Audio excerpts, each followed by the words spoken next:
Welcome to the Do You Ever Wonder podcast. Ever find yourself wondering about the world's biggest topics? Join your host, Mike Haltman, CEO, board chair, and all-around deep thinker, as he dives into real estate, investing, national security, self-improvement, dating, networking, finance, and so much more.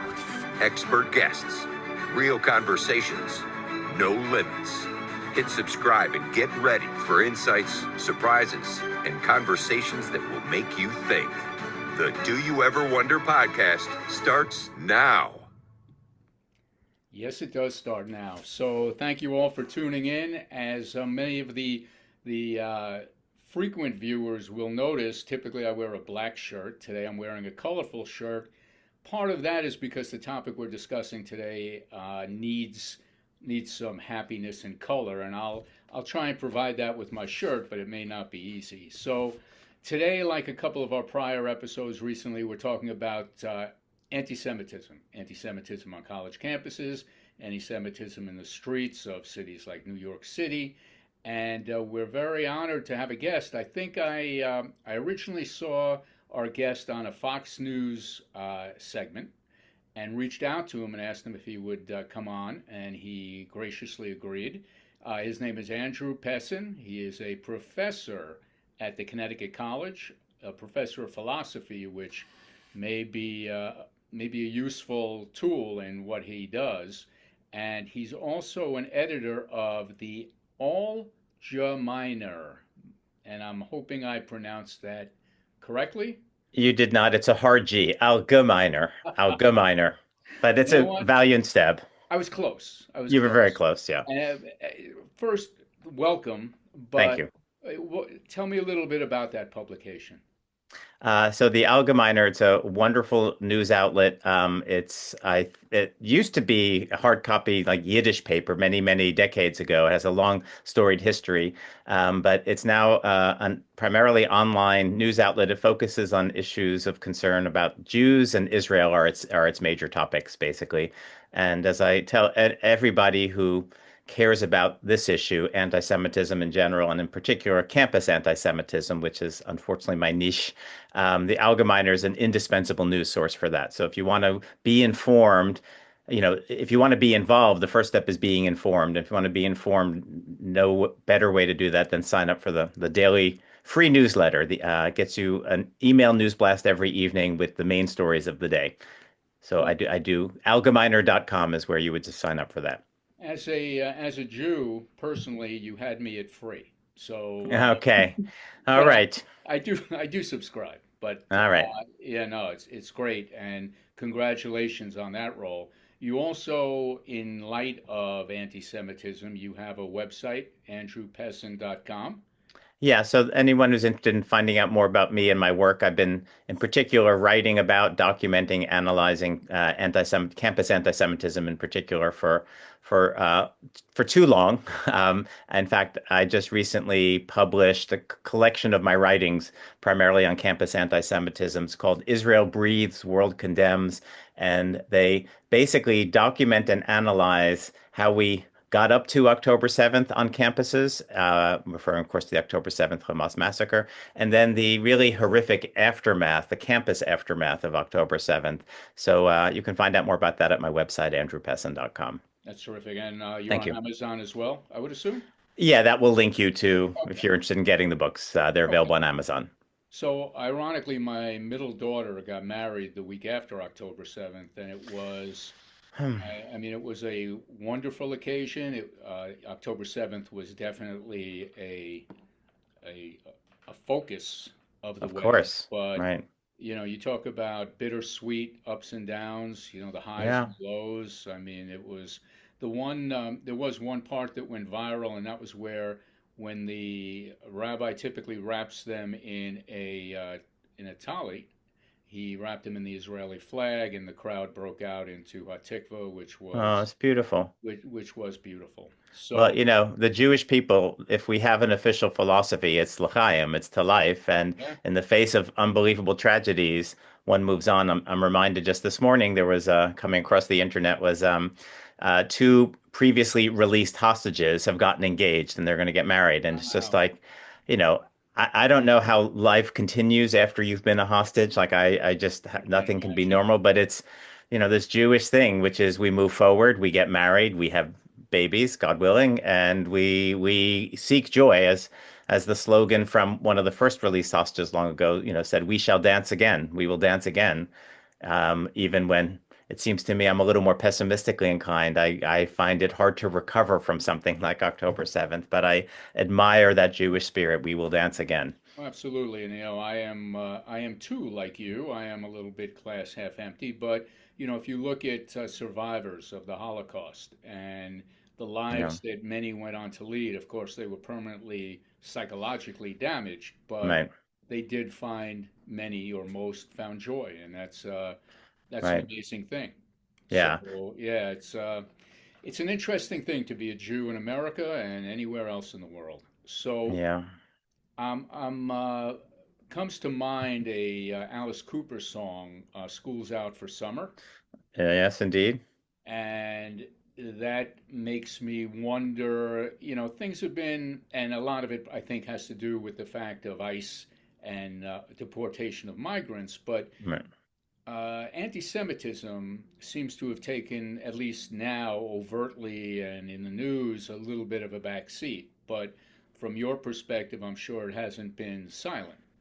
Oh, so backseat is, of course, a relative phenomenon. I daily track incidents. Primarily, again, my focus is on campus, and for sure, things slow down a little bit in the summer when many campuses are on break. But even so, I've actually recently started my own. Very brief weekly podcast. If your listeners or viewers are interested, it's just like a 10-minute weekly roundup of the main stories about campus anti-Semitism. And I aimed for it to be 5 minutes, but you can't cover what's been happening. Indeed, each week, even since the summer more or less began, let's say mid-May for most schools are out by mid-May. In the course of a week, I've probably got 75, 80 possible stories to talk Wow. about. And that's the slow season, right? This is, and Oh, so I right. wouldn't quite say backseat, at least for me, because to me it's front and center. There's still plenty going on the topic of campus anti-Semitism. Fewer incidents on campuses because they're obviously on Oh, break, yes, but the definitely. news keeps coming. Yes, it does. Yes, it does. So, if somebody wanted to go to your podcast, is it on YouTube or is it streaming? Um, well, it's sponsored by AMCHA Initiative, which is another wonderful group that for a number of years has been documenting campus anti-Semitism. They produce really substantive scholarly reports about campus anti-Semitism, in particular the role of anti-Semitic faculty in growing it and promulgating it. And so they're sponsoring the podcast. Right now, I'm just putting it out on my Substack. We probably will find another location for it. It's just a few weeks old at this point, but you can find me on, again, andrewpessin.com. You can find my Substack by searching me, and it might end up on the AMCHA initiative platform at some point. Okay. I mean, you should maybe put it on your Andrew Pessin website. I'd have to, like, the guy who does my website for me has disappeared, so I'd have to figure out how to do that. But that would be smart. That would Yeah, well, be, you know yeah. what? Listen, I do my own company website. I do all that. You'll figure it out. You're a smart guy. You're a Or college professor. Come on, I'll man. call in a favor from you. Maybe you can help me with that. But All right, you got it. So I'd like to play and you deal with philosophy. I I deal would with like philosophy here. to do more of a psychological game, but I'm going to throw out Okay. some terms that Okay. have to do with anti-Semitism, that have to do with hate, that have to do with, you know, all of it. And you tell me what you think, and I'll tell you what I think, and maybe we can discuss it. So the first term I thought of is normalization. hmm What comes to mind when you hear that term in the context of our conversation? Wonderful. So let's go right to the most extreme example. The idea that you can openly celebrate, endorse, and call for more mass violence against some minority group not long ago was off the table, was unacceptable, especially on a college campus. And what October 7th has done was normalize precisely that behavior. It is stunning. It's only sort of slowing down now, I would say, almost 2 years after October 7th. But what campuses allowed for the last year and a half It literally open again celebration, endorsement of, and call for mass violence against Jews. I think it's unambiguous that that's what those campus protests were doing, and that just became normal, normal. Like, and it's only taken this tremendous pushback. I don't, it's the pushback is happening, and some of it's being penalized, especially at the big campuses like Harvard and Columbia, very, very much in the news. But no one's batting an eye at it, which makes me worry that even as the pushback's happening, the pushback is already being viewed. It's, oh, the Jews control the government, and so they're silencing the criticism of Israel, as opposed to saying, no, what we've been allowing to this point is open endorsement of the mass murder of Jews, right? So even with the legal pushback and the financial pushback, I think the norm has changed. It's acceptable to openly endorse that kind of thing. Which is quite ironic, particularly on college campuses, which were the heart of BLM, which were the Oh my heart God, the of anti-racist movement and anti-hate movement. I think the Babylon Bee, it's a satirical news site, which just manages to nail current events with their headlines. They had a fantastic one shortly after October 7th, which was Harvard student leaves lecture on microaggressions to join Kill the Jews rally, right? it's Captured it perfectly. So these campuses, which are anti-hate, anti-oppression, anti-discrimination, openly endorse mass murder. well, if anyone involved in these, and again, and we'll get to another word that I think is another term that's very important, but as we both know, and as most people know, had anyone used any kind of similar rhetoric against the BLM movement, against Right. Asian hate, against that, they'd be expelled, they'd be ostracized, Absolutely. and now they're celebrated, Right. and so close to, the old saying, history repeats, and 80 years post Holocaust, the fact Right. that people are openly calling for the annihilation of Jews is really a concerning, very, very Right. concerning to, I mean, I'm an older guy, Right. but I have three middle-aged, so to Middle-aged. say. I have Adult. three kids in their late 20s, early 30s. Right. One of them is going to have a baby soon. It's like, what is Oh. this world going to look like? What? Yeah. I mean, I'm a pessimistic person. In fact, when you said your glass half full, like I No, yearn for that. I'm glass half Half, empty. glass half. I'm sorry. I yearn for that. My glass is like, two-thirds empty and leaking. That's how I put it. But you know, I, I don't think it's an exaggeration to say that the United States in 2025, and things can change, that's maybe different, but the United States in 2025 is mid or late 1930s Germany in many, many respects, at least with respect to the Jewish question. Jews are There was a wonderful and important article came out in the past year called in the Atlantic, I think, Franklin Forward, the end of the golden age in America for Jews, which understates it. It's not merely that Jews are being removed from positions of power and influence. They're literally being removed from the Ivy League. Like, it's very hard to get in if your Jewish identity is first and foremost. Jews are being removed from the public eye. That's the understatement, because violence against Jews is seen as normal and acceptable. And literally mass rallies in New York City just in the past week, large rallies. And of course, it's under the rubric of anti-Israel, quote unquote. But what they're openly doing is supporting Hamas and Hezbollah and October 7th, and therefore supporting mass murder of Jews. And this is allowed to happen.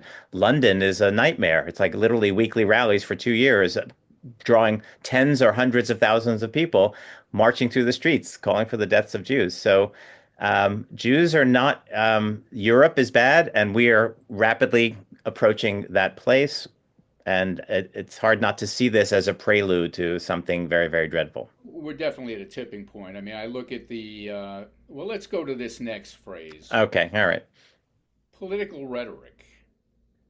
Political rhetoric. All right, let me ask you to just say another word or two about what you have in mind by that phrase. Well, political rhetoric can take different forms. One can be silence. Your Right, rhetoric can be silence, right, or your rhetoric could be overt, hate Right. anti-Semitism. Right.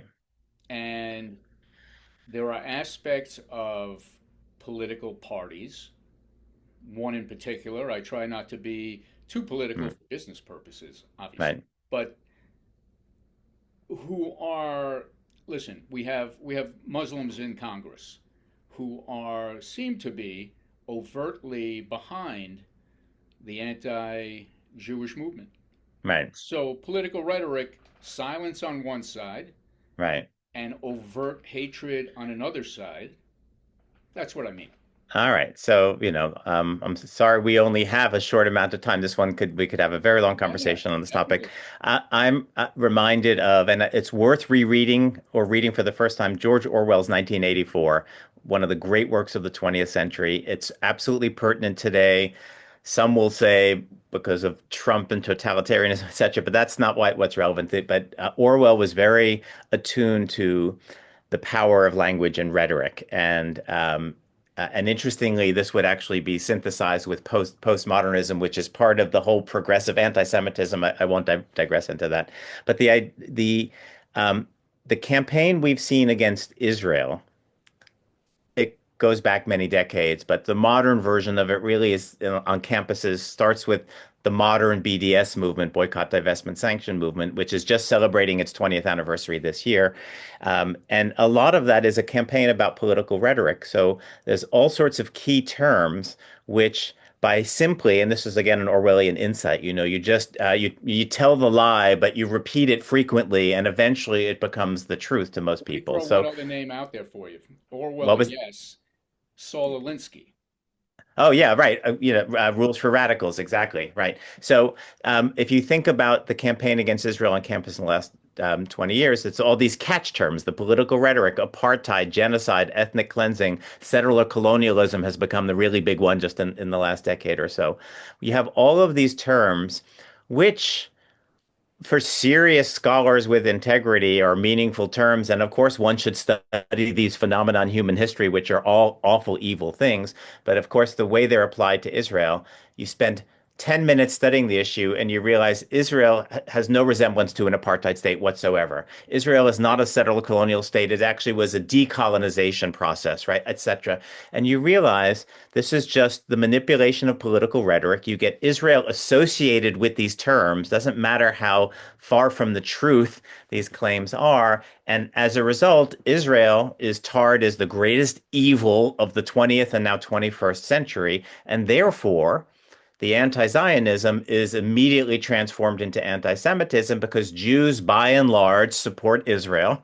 And if Israel slash Zionism is the greatest evil of the 20th century, then Jews are horrifically evil for being supportive of Israel. And so what starts off as a legitimate criticisms of Israel, as they will put it, but in fact, they don't follow proper norms. It's this political rhetoric. It is a campaign against the Jews on campus, because after all, if some group on your campus was supporting the greatest evil operation of the 21st century, those people shouldn't be welcome on a campus. And so you quickly go from this political rhetoric tars Israel and therefore tars Jews on campus, which is why we see campaigns to literally ostracize and eliminate Jews from many major college campuses. Well, I wish not, you said that, Jews are, of course, behind Israel. And unfortunately, I think the ambivalence, the secularism, Right.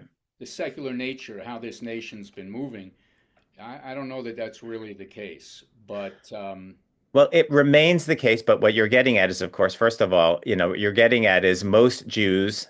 I don't actually know where you're located, it occurs to me, but most Jews of. New York, Oh, you are in New York. Okay, perfect. Right. So, New York City or New York State? Long Island, Long Island. I grew up in Long Island. Okay, we'll talk they're afterwards. about. But Roslyn Heights area, Nassau County. So you know So Jews very well.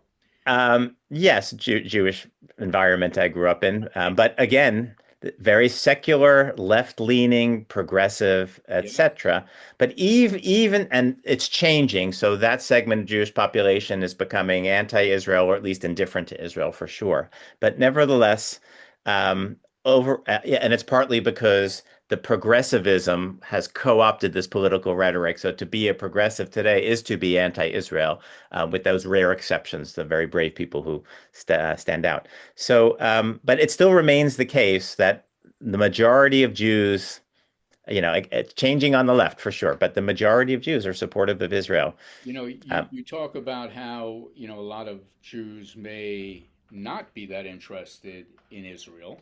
yeah, And then that brings me to, and it's a very famous phrase, but they came for the X right, and no one helped. And they came for the Y and then they came for right, me and there was no one left to help. So, Jews who are anti-Israel, who are not, you know, of big supporters of Israel at the end of the day, they're no different than you and I, and that's what I think a lot of people don't tend to, they live in their little bubbles and don't right, right, really, right. they're not getting hit by, no one. I live, near the east end of Nassau County, and Hmm. nobody's marching for the most part, although they did have a Right, march October or whatever, but right, people here are unscathed until they become scathed, and right. then it'll be too late, just like Yeah, in Germany. yeah. Uh, so there's any number of examples of sort of left-leaning Jews who were very critical of Israel prior to October 7th, and then, but were in fact quite shocked at how they've been received by their progressive colleagues and, and allies, because in the end, and you have to dig a little bit, and it's not true of every single person, it's hard to generalize, but in the end, the movement against Israel on the left is a movement against Jews. Many Jews will try to save themselves by saying, "But I'm a good Jew. I don't like Israel too. I'm critical of Israel." And that buys some time and it buys some social acceptance, especially on a college campus. But invariably the truth will come out, not least because what we have, this movement against Israel and Jews on campus, is a fascinating synthesis of the progressive left and sort of the Islamist movement, right? The extreme Islam movement, which is stunningly acceptable on many, many campuses. And the Incredible. extreme Islam movement isn't interested in the good Jews. It's interested in The eliminating all annihilation of Jews every Jew. and all Jew, including And the quote unquote good Jews, right? and not only So that, well, that's the exact example of, then they came for me and there was no one to stand up for me. no, They right, they it's exactly. not just the Jews, the extreme Islamists want everyone who's not a Muslim to be eradicated. Ultimately, Yeah. absolutely. And the numerous examples of there were some Jews on the left who were shocked at their betrayal because they marched with Black Lives Matter and they marched for gay rights movement, they marched for women's rights, and now Jews were massacred and they were stunned that all those people were celebrating the massacre rather than marching with them. So you have Yep. a number who I think sort of woke up there, but you also have these instances where they're openly betrayed. Just in the last couple of days, the ADL, the Anti-Defamation League, which in That's my view has had a very mixed record over the last 10 or 15 years, it went woke, right? So it went all in supporting Black Lives Matter at the same time that the Black Lives Matter official program was disgustingly anti-Israel, right? But ADL, because it's part of that progressive left, it stopped centering anti-Semitism and became a social justice movement, right?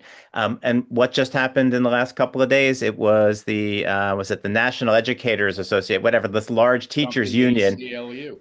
just voted to cut all ties with the ADL because the ADL in some vague general way is supportive of Israel, or at least it's against anti-Semitism. And today, the main form of anti-Semitism is anti-Zionism. So no matter how much the ADL contributed to the progressive movement, out they go if they're at all willing to stand up for the Jews. And I so believe the teachers union also jettisoned the ACLU. So, jettison of the ACLU has typically been on the anti-Israel side. I would double check that. okay. I'm gonna look. I'll double check Don't that. fact check me. I never get fact checked. Okay. Please, Well, I'm not gonna do please it do. live in real No, time, but do I'm it. gonna look it If up. I'm wrong, I'll admit I'm wrong. No, the ACLU has been all in supporting the anti-Israel protesters on these Okay. campuses. I'm So wrong. it seems unlikely that the teachers union, which supports the anti-Israel movement Right. generally, would be against the ACLU. But maybe there's Well, some issue there I'm unaware of. listen, I've been wrong. I'll just ask my I'm, wife. yeah, right. Okay, so I was going to bring up another phrase of anti-Semitism, anti-Zionism equals anti-Semitism, but you Right. covered that. Here's another one, the term useful idiots. Oh, that is such a good term. Let me just say one thing more about anti-Zionism and anti-Semitism.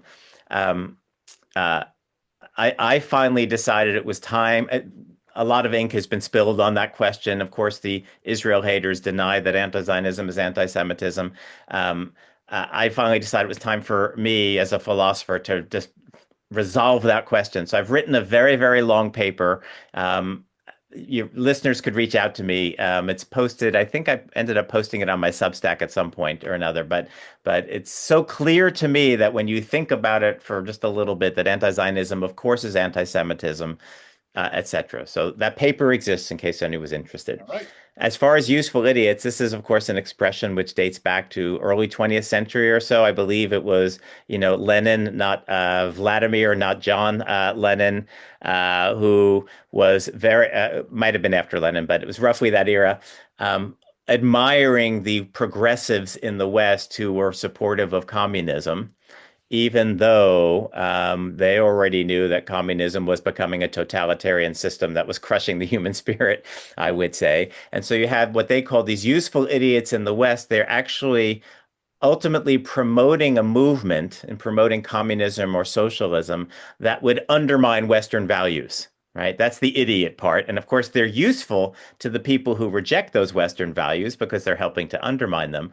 And so, if that's the origin of the term, today, of course, it applies beautifully and perfectly to the Western progressive left, which seems to be all in on supporting Islamism when Islamism is dedicated quite openly to the destruction of the West and many, many levels.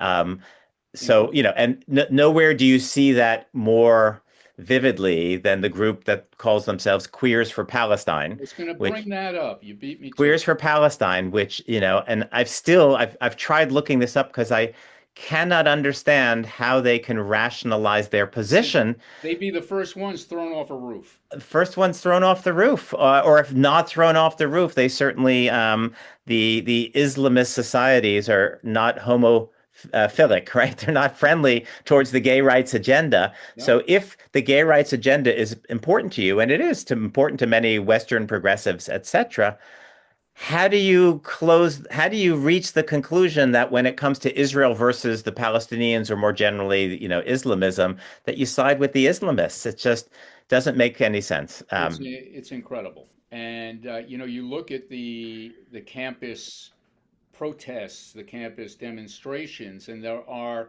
charismatic leaders who Of course, are right, funded by someone, and the useful idiots who need a cause to jump in on. And some right, of them are Jewish, some of them are not, some of them right. are, they just want a cause to fight for. Yeah, BLM was one, there are certainly others, but they're just useful. yeah. They'll lom on to anything. Yeah, I wrote a novel. I've written several novels. One of them is a campus satire, which turned out to be prophetic. It came out 2021, and I basically ended up nailing what we saw on campuses after 2023. And at one point, I have the students, they were rallying behind a cause. They don't like the toilet paper in their dorm. They want 2 ply instead of 1 ply. And, it becomes an enormous rallying issue because there's an element of truth to many kids on college, myself, you go to college, you want to throw yourself into a cause, and great, wonderful. Who we don't want to be against that. But you do have it. I think it's important when you analyze the campus scene. You've got like the core people, the true haters, and then you've got like in the center, and then a little bit further out, you've got the people who are leaning towards hating but are not quite so well informed. And then you've got the people on the outer periphery who just, hey, there's an encampment. What Right. fun. Let's get And in.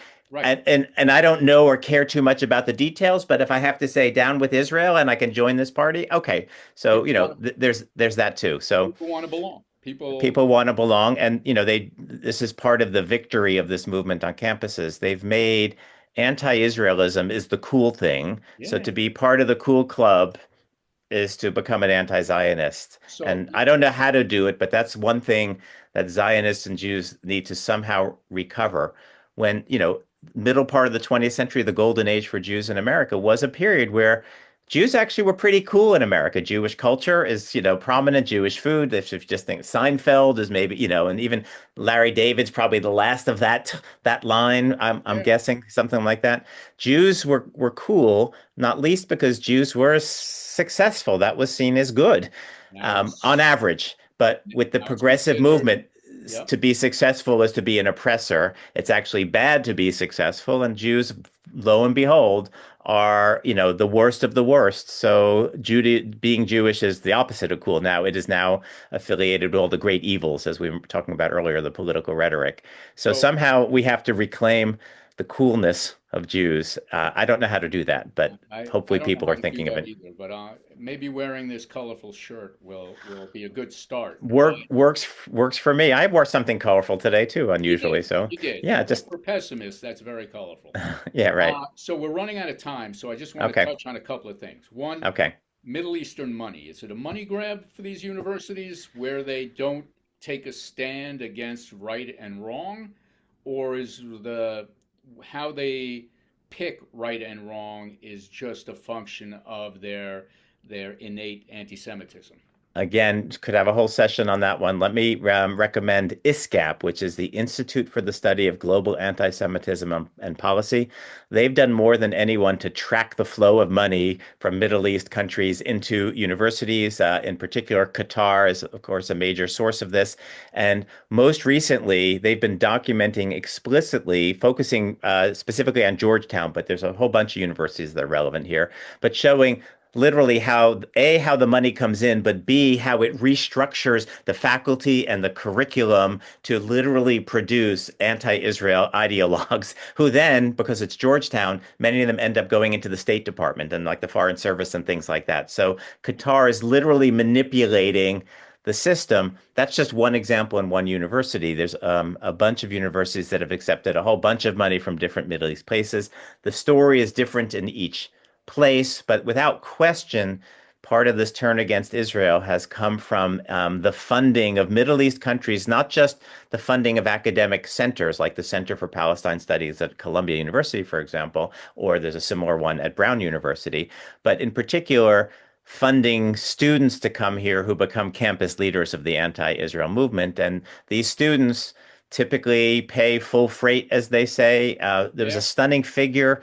Columbia University, I won't have the exact figure, but it was something like, was it 60% of the students at Columbia undergraduate are not Americans, right? So it's becoming, and the reasons for that are many, but foreign students, international students do tend to pay full freight, so they are readily accepted. And then, of course, they bring their ideology with them and they become campus leaders, So the etc. guy So that was deported and then brought back, I forget his name, at Columbia, 30-year-old guy yeah, who yeah. graduated. He was A welcomed back as a hero. Yeah, welcome back as a hero. I mean, he's still, I think, there's still proceedings to deport him. He's no longer being Yes. detained. He was being detained pending deportation. So I think the deportation is still in the books. There's a process there, but absolutely, he came back. And the day he came back, he led a massive Yeah. anti-Israel rally at the gates of Columbia. Incredible. Um, Well yeah, attended too. well attended. Yeah, and that was summer, right? It was still that was after the spring semester, so Yeah. it's still alive and well over the Plenty of summer. useful idiots who hang out during the summer. Yeah, So let me finish with this. Mamdani won the Democrat yeah, primary. He's highly supported by Jews. He's highly supported saw by that. the wealthy. Right, He's going to fund his ideas with the 1%'s money, who are right. going to end up leaving the city, leaving everyone else holding the bag. What's your vision if he does win? And right now, he's certainly He's the front the runner. front runner Yeah, by a large margin. What do you see happening in terms of Jews? Because he does have some right. interesting thoughts when it comes to Jews. Well, he founded the chapter of Students for Justice in Palestine at Bowdoin College when he was an undergraduate, and SJPs are the main drivers of campus anti-Semitism. So, if I were a Jew in New York City, I'd be packing my bags. A lot of moving to Florida, I hear, right? Yeah, Miami is a much friendlier place because It's not just representing the advance of this ultimately Islamist movement. I don't know if it's fair to call him an Islamist exactly, but he's certainly supportive of that movement. And, New York City was the largest Jewish population in the United States, I believe, right? Yeah. Um, uh, it's become very unfriendly to Jews in the last 10 years, without question, like daily assaults of the Hasidic communities in Brooklyn and things like that, literally not prosecuted. The police don't care, no security for Jewish institutions. You can't wear your Um, tie out, certainly. and Very after obvious. 2 years of regular, pro-Hamas rallies on the streets, I cannot imagine that Jews would be safe under a mayor who supports the Islamist movement.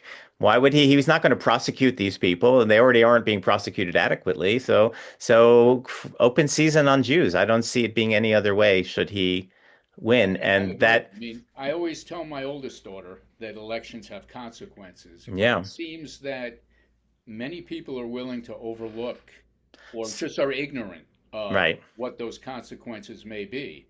Yeah, And they and really find, he's young, he's hip, he's good looking, he's yeah, cool, right? Like, he's charismatic, like we talked about, give the him kids that, on the right? campus. No, it's Yeah, and one wonders if, the problem is very, very deep. It's not just the anti-Semitism, which is, of course, my main focus. It's that, I don't know, young people today are swayed by a hip, free cool, shit charismatic guy, and uh, free shit.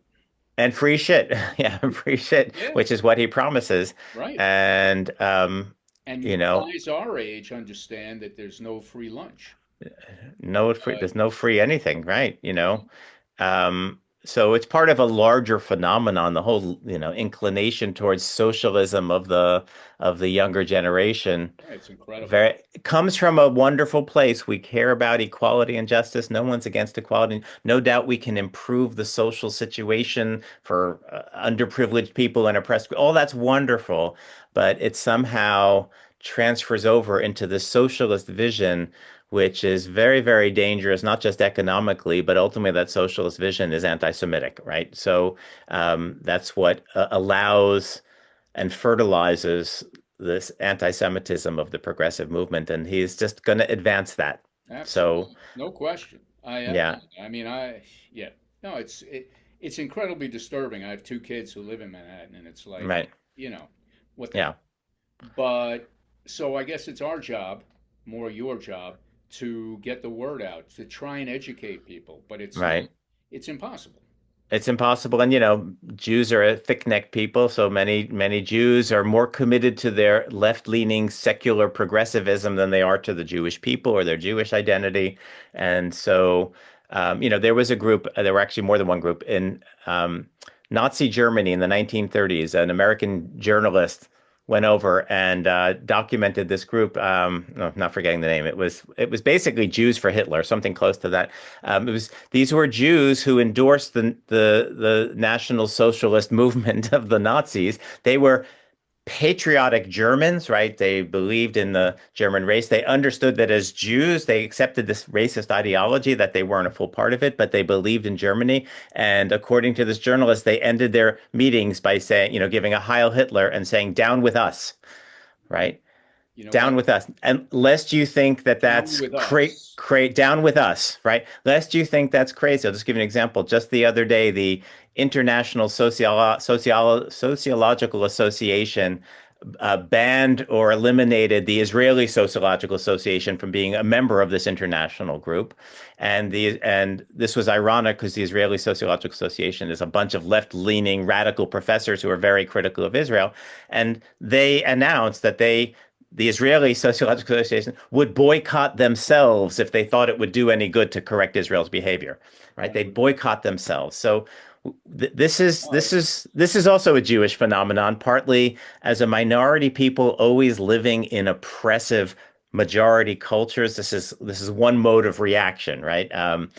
But it's tragic, and the many Jews who think that Mamdani is just fantastic and don't care about the implications for the Jews, they're a version of this. it's Essentially, down with us, right? This is what they're voting, down with us.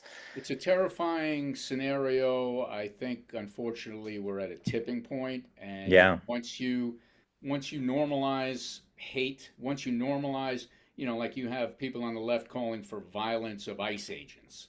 Right. When are they not going to call for violence of rabbis? Or it's Right. That's tomorrow, right? Today, it's also the insurance guy, right, who was gunned down. Luigi gunned down oh the yeah, insurance guy, yeah, and he and was everyone loved him. celebrated. Yeah, no, Right.